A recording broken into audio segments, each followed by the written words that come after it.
जय माँ महाकाली। हर हर महादेव। आज का विषय है कि साधना उत्तम है या भक्ति।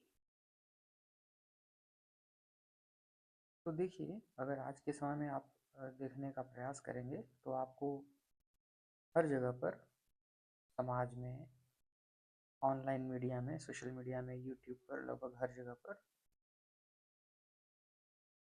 बहुत सारे गुरु मिलेंगे जो आपको अलग अलग तरीके से तंत्र मंत्र की साधनाएं बता रहे हैं। और वो बहुत सारे ऐसे भी लोग हैं उसमें जो जो लिखा हुआ है उसी को पढ़ के बता रहे हैं। यानी जैसे मान लीजिए किसी ने आपको बताया कि श्री यंत्र की साधना करनी है। श्री यंत्र क्या है, उसका निर्माण क्यों हुआ है, वो किस परिमाण में निर्मित किया जाता है, उसके लिए क्या मुहूर्त है, क्या विधि विशेष है, भोजपत्र पर श्री यंत्र बनाना चाहिए नहीं बनाना चाहिए, किस धातु का श्री यंत्र सर्वोत्तम होता है। ऐसी बहुत सारी जानकारियां होती हैं जो लिखित हैं शास्त्रों में, और वो जो लिखी गई जानकारियां हैं उनको ही बता रहे हैं और बता करके अपना व्यवसाय चला रहे हैं। मेरा किसी के व्यवसाय से कोई विरोध नहीं है, लेकिन अंततोगत्वा जब बात धर्म की होती है, धर्म मतलब आप जो उचित है या अनुचित है यही आपका धर्म है कि आप इसको पहचानें। अगर आप अधर्म का सहयोग कर रहे हैं तो निसंदेह कहीं ना कहीं पाप कर रहे हैं। पाप का कुछ और मतलब नहीं होता, पाप का बस इतना मतलब होता है कि आपने जाने या अनजाने में किसी को तकलीफ पहुंचाई। और वो जो तकलीफ है वो कभी कभी आज के समय में लोग बहुत इस पे चर्चा नहीं करते हैं कि मैं यह जो धनराशि आपको भेज रहा हूँ या भेज रही हूँ यह किस उद्देश्य से भेज रही हूँ। ठीक है, तो मैं बात कर रहा था धर्म और अधर्म की। तो धर्म यही है कि जो आपने किया है आप उसी का फल ले सकें। शास्त्रों में ऐसा वर्णन भी है कि आपने सुना भी होगा, कहीं कहीं पे कहा भी गया है, दोहे में कहा है कि साईं इतना दीजिए जामे कुटुम्ब समाए, मैं भी भूखा नार हूँ साधु भी भूखा न जाए।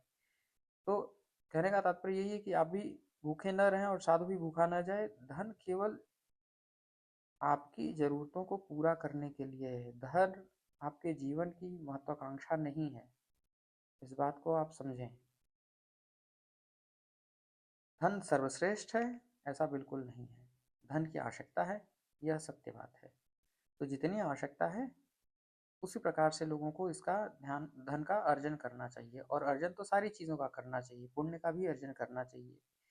और मैं बात कर रहा था साधना और भक्ति मार्ग की। तो साधना इधर उधर कहीं से भी उठा करके तुरंत मत शुरू कीजिए, क्योंकि ये आप अनजाने में बहुत सारी चीज़ें गड़बड़ कर रहे हैं।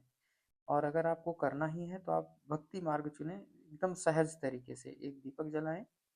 और सर्वप्रथम सबसे पहले जीवन में किसी की साधना आपने करी है कि नहीं करी है उससे मतलब नहीं है, आपके घर के जो कुल देवी हैं, ठीक है, कुल देवी का नहीं पता है तो माँ दुर्गा की आराधना आप करना शुरू कर सकते हैं, उनका नाम जप करना शुरू कर सकते हैं। सीधे मंत्रों पर नहीं जाना है, पहले नाम जप कम से कम 6 महीने या अष्टोत्तर शतनाम इन सब चीज़ों का पाठ कीजिए। और समय के साथ साथ धीरे धीरे माँ खुद रास्ता आपको दिखाएंगी। तो कुल देवी की साधना करनी है, कुल देवता की भक्ति करनी है, साधना करनी है, भक्ति ही करनी है, साधना नहीं कहना उचित होगा। भक्ति कीजिए, क्योंकि हम साध क्या सकते हैं, हम किसी शक्ति को नहीं साध सकते हैं, बल्कि वही हमें साधते हैं। जीवन में जब भी आप देखते हैं कि आपके जीवन में कभी बहुत विपरीत स्थितियां उत्पन्न हो गई तो आप उनसे घबरा जाते हैं। और जबकि वास्तविकता ये होती है कि ईश्वर आपको हमेशा कुछ ना कुछ सिखाना चाहता है। वो सिखाता चला जाता है जीवन में, ताकि आप और ज़्यादा अनुभवी होते जाएं और ज़्यादा मजबूत होते जाएं और आपकी प्रतिभा निखरती जाए। आखिर आप किस प्रकार से अपने बच्चों को निखार सकते हैं या अपने सहयोगी गण को और ज़्यादा प्रतिभावान बना सकते हैं, उसके लिए ये जरूरी है कि उनको संघर्षपूर्ण स्थितियों में रखा जाए। तो वो जो संघर्ष है वो जीवन में जो प्रकृति है वो बहुत नेचुरल तरीके से करती है। इसीलिए कहते हैं ना कि प्रकृति मतलब अपने आप में स्वयं साक्षात माँ ही है। वो हर तरीके से आपको टेस्ट कर लेगी, आपके भीतर जो प्रतिभा की आवश्यकता होगी वो डेवलप कर देगी। केवल आपको बस प्रयास इतना ही करना है कि आप तैयार रहें। हम क्या करते हैं, हम इंतज़ार करते हैं, हम साधनाओं का इंतज़ार करते हैं, हम गुरुओं का इंतज़ार करते हैं, हम हमेशा दूसरों का इंतजार करते हैं कि कोई दूसरा हमें बताएगा, यहाँ दूसरा कोई नहीं है। विवेकानंद ने एक बात कही थी कि हम ही अपने भाग्य के विधाता हैं, हम ही निर्माता हैं। स्वामी विवेकानंद की बात कर रहा हूँ। और आप जानते हैं कि वो किसके शिष्य थे? रामकृष्ण परमहंस के शिष्य थे। और ये भी शायद जानते होंगे कि रामकृष्ण परमहंस माँ काली के परम प्रिय भक्त थे, या कह सकते हैं पुत्रवत थे। तो माँ से जैसा उनका लगाव था, आप उठा करके इतिहास देख सकते हैं। मुझे नहीं लगता कि जैसा माँ तारा का बामा खेपा से लगाव था, या बामा खेपा का माँ तारा से लगाव था, स्वामी रामकृष्ण परमहंस देव जी का जो लगाव माँ से था, माँ काली से था, वो किसी और का था। तो संत जो हुए हैं उनको आप उंगलियों पे गिन सकते हैं। फिर ये जो टिमटिमाते हुए तारे दिखाई दे रहे हैं आपको यूट्यूब पर, सोशल मीडिया पर, हर जगहों पर, आप थोड़ा विशेष रूप से सावधानी बरतते हुए इनका चयन करें, कि कहीं ऐसा ना हो कि कुछ ज़रूरत से ज़्यादा आप कुछ कर बैठे और लोग कर भी रहे हैं। अभी हाल ही में एक दो घटनाएं मेरे सामने आई हैं कि उन्होंने यूट्यूब से कुछ मंत्र उठा करके करना शुरू कर दिया, और बाद में पता चलता है सवारी आ गई। बहुत प्रसन्न थे कि सवारी आई है, और स्थितियां धीरे धीरे दिन प्रतिदिन खराब होती गई, और बाद में पता चला कि प्रेत लगा हुआ है। तो कहीं न कहीं कुछ न कुछ जब त्रुटियाँ होंगी, कुछ दूसरी ऊर्जाएँ जागेंगी, और उसका परिणाम केवल और केवल आपको भुगतना पड़ेगा। तो अगर आप भुगतने के लिए तैयार हैं, तब इस प्रकार से आगे बढ़ें, और नहीं भुगतना चाहते हैं तो सबसे पहले अपना कम से कम बेस स्ट्रॉन्ग कीजिए। अगर आपकी बहुत रुचि है तंत्र मंत्र में कि ये चीज़ें क्या हैं, और ज़रूरी नहीं कि जीवन में सारी चीज़ें तंत्र मंत्र से ही पाई जाएँ। कर्म से भी प्राप्त की जा सकती है। भगवान श्री कृष्ण ने गीता में यही उपदेश दिया है कि कर्मण्येवाधिकारस्ते मा फलेषु कदाचन। कर्म के फल का आप उसमें आपका अधिकार नहीं है, कर्म करने में आपका अधिकार है। और हम क्या करते हैं, हम सोचते हैं कि हम तंत्र कर लेंगे, मंत्र कर लेंगे, ये साधना कर लेंगे, वो साधना कर लेंगे तो हमारा उद्धार हो जाएगा। अरे भाई, जो आपने प्रारब्ध इकट्ठा किया है उसका भी तो कहीं न कहीं समय लगेगा ना, वो प्रारब्ध आपको काटना पड़ेगा, क्योंकि आप कहीं धर्म करते हैं, कहीं अधर्म करते हैं, कहीं जान करके अच्छा करते हैं, कभी अनजाने में भी गलत कर बैठते हैं, कहीं जान करके भी गलत करते हैं।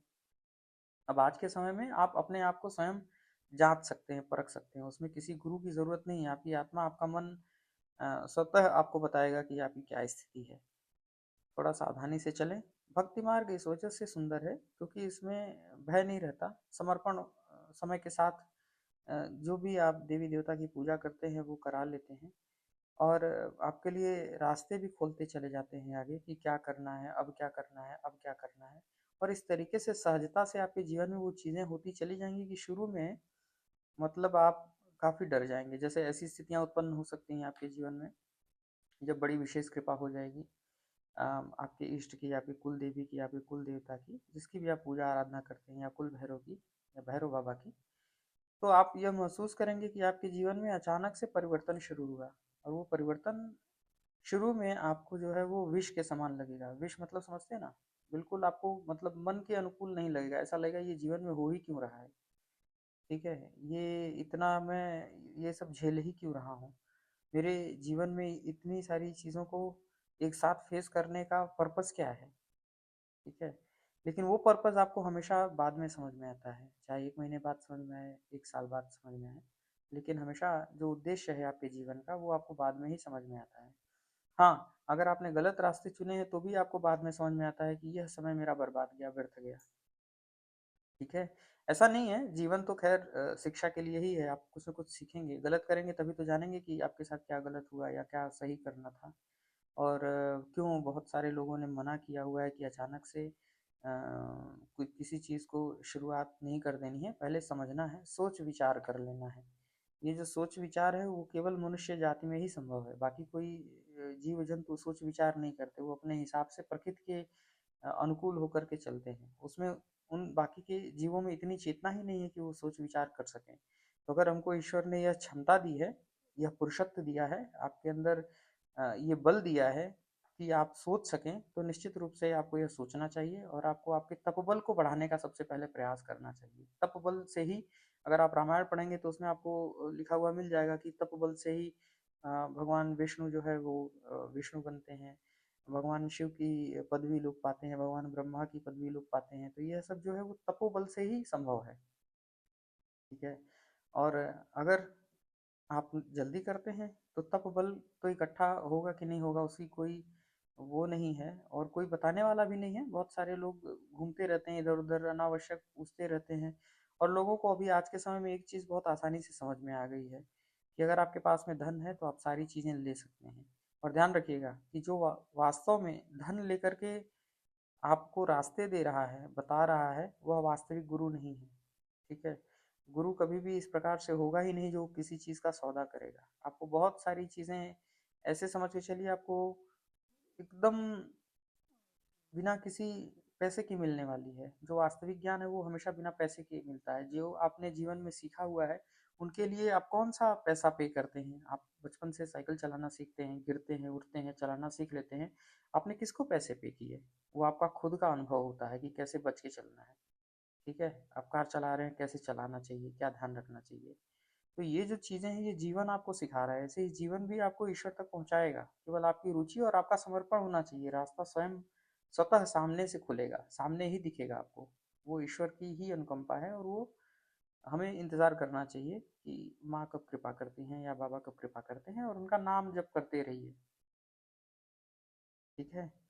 तो भक्ति जो है वो आप देखेंगे, मीराबाई भी भक्ति से कृष्ण को पाई। और भगवान कृष्ण की बात कर रहा हूँ, भगवान कृष्ण को पाई। और फिर उसके बाद में आप देख लीजिए, रामकृष्ण परमहंस भी भक्ति से ही माँ को पाए। अभी भगवान रामकृष्ण परमहंस के ऊपर सवारी नहीं आ सकती थी माँ की। लगता है आपको ये अम, अजीब सी बात है? उनकी कुंडलिनी नहीं जागृत हुई होगी? सब कुछ हुआ उनके साथ। लेकिन वो लोग बड़े विशेष होते हैं। उनके पास इतना तपोबल कई जन्म जन्मांतर का इकट्ठा हो जाता है कि फिर उनकी शरणागति हो जाती है। वो शरण में माँ के ही, वो माँ के लिए ही जन्म लेते हैं, और फिर उनका जीवन पूरा पूरा का पूरा वो लीला हो जाती है। ठीक है? इसीलिए युग पुरुष जितने भी हुए, भगवान राम भी जब हुए होंगे, जैसे आज हम बात कर रहे हैं, एक दूसरे को मनुष्य देख रहे हैं, हमारे ही बीच से कोई ऐसा भी व्यक्ति है जिसको हम पूजते हैं, फूल चढ़ाते हैं, भगवान की तरह पूजते हैं, तो हम युग पुरुष की श्रेणी में उनको रख रहे हैं। क्यों? क्योंकि उनका तप बल इतना इकट्ठा हो गया है कि अब वो किसी दूसरे को दिशा निर्देश दे सकते हैं। ऐसे जब भगवान राम भी हुए होंगे तो लोगों ने उन्हें मनुष्य समझा होगा। फिर उनके जीवन को जब देखा होगा तो बाद में समझ में आया होगा कि वो ये तो पूरा का पूरा असंभव सी चीज कर रहे हैं। और तब ये कही गई रामलीला। ठीक है? कृष्ण लीला। कृष्ण ने अपने जीवन में जो कुछ भी किया वो सब बहुत सारी चीजें हैं जो सीखने जैसी हैं। भगवान कृष्ण जैसा नेतृत्व मुझे नहीं लगता किसी में आज के समय में है, और न कभी पास्ट में रहा है। तो अलग अलग देवताओं ने यहाँ धरती पर जन्म लेकर के अपने हिसाब से इस धरती का धार्मिक उत्थान करने का प्रयास किया है। और ये जो धार्मिक उत्थान है, ये बिना पुण्य कर्मों के नहीं होता। ये आप ऐसे समझ के चलिए कि अम, जैसे एक अंधा दूसरे अंधे को लेकर के बताता है कि मैं रास्ता जानता हूँ, और कदम से कदम मिला के चलते हुए अचानक लेकर के दोनों कुएं में गिर जाएं, ऐसी स्थिति उत्पन्न हो जाती है। फिर अंततोगत्वा दोनों की दुर्गति होती है। तो यही वो रास्ता है आज के समय में कि जो आपको बता रहा है, पता नहीं उनको भी पता है कि नहीं पता है कि आगे का रास्ता कहाँ तक जाता है। क्योंकि सच्चाई ये है कि किसी ने उस परम तत्व को जाना नहीं, और जिसने जाना उस परम तत्व को वो बता नहीं सकता। ये तो पहला ही गुण है। ठीक है? गीता उठा के आप पढ़िए, आपको पता चलेगा कि भगवान की प्राप्ति होने पर, साक्षात्कार होने पर क्या स्थितियाँ होती हैं आदमी के मन की, या क्या विशेष गुण होते हैं जो तत्व को जानता है। तत्व मतलब आपका चित्त है, बुद्धि है, मन है, अहंकार है ना? ज्ञानेंद्रियाँ जो भी है, शब्द रस रूप स्पर्श गंध, ये सब चीज़ें। तो हम ज़्यादा डीप में नहीं जाते हैं, बस इतना है कि आप भक्ति पे ज़्यादा प्रयास करें, और उसी को अपना लक्ष्य बनाएं अपने जीवन का। आज के लिए इतना ही। मैं माँ से विनती करता हूँ कि आप सबको सद्बुद्धि दें। आपके भीतर निवास करने वाली परम सत्ता माँ भगवती, माई जगदम्बा, माँ महाकाली को मैं प्रणाम करता हूँ। आप सबका कल्याण हो। जय माँ महाकाली। हर हर महादेव।